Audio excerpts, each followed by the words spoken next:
దేశంలో సాఫ్ట్వేర్ ఇంజనీర్గా ఉద్యోగం చేస్తున్న సమయంలో దైవజనులు జాన్ వెస్లీ గారి యొక్క సంబంధం వచ్చింది. అక్కడున్న ఒక ఆంటీ అంకుల్, మరి ఆంటీ ప్రభాకర్ అంకుల్ అని వారు చెప్పారు, అమ్మా నీకు కూడా దేవుని సేవ అంటే చాలా ఆశ ఉంది, దేవుని కొరకు నువ్వు కూడా మరి పని చేయాలని ఆశపడుతున్నావు, కాబట్టి జాన్ వెస్లీ గారితో మీ వివాహం అయితే బాగుంటుంది, మీ పేరెంట్స్తో మేము మాట్లాడతాము, దైవజనుల యొక్క తల్లిదండ్రులతో కూడా మేము మాట్లాడతామని వారు మాట్లాడినప్పుడు నాకు దేవుడు తన చిత్తాన్ని బయలుపరిచాడు, దైవజనుతో వివాహం అవడం దేవుని చిత్తమని.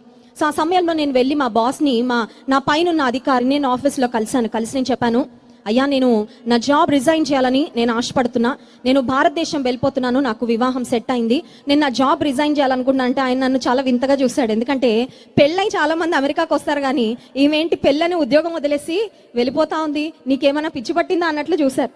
మా ఫ్రెండ్స్ కూడా చాలా మంది అన్నారు, పెళ్ళయ్యాక చాలా మంది ఉన్నత స్థితికి వెళ్తారు కానీ నువ్వేదో 2 మెట్లు దిగేసి వెళ్ళిపోయినట్లుగా ఉందే, మీ భర్త పెద్ద బిజినెస్ మ్యాగ్నెట్ ఏమో అనుకుంటున్నావు. అంటే బిజినెస్ మ్యాగ్నెట్ కాదు, ఏమి కాదు, నా భర్త ఒక పాస్టర్ గారు, ఒక దేవుని సేవకుడు. అంటే దేవుని సేవ అన్న, దేవుని సేవకులన్న విలువ వారికి ఎవరికి తెలియదండి, ఎందుకంటే వారెవరు కూడా మరి దేవుని తెలుసుకున్నవారు కాదు.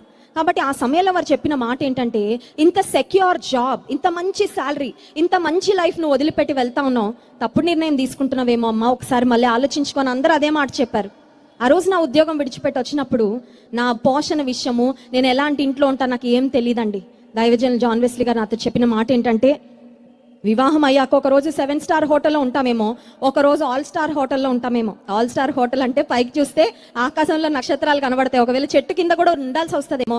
ఆర్ యూ రెడీ అని అడిగారు.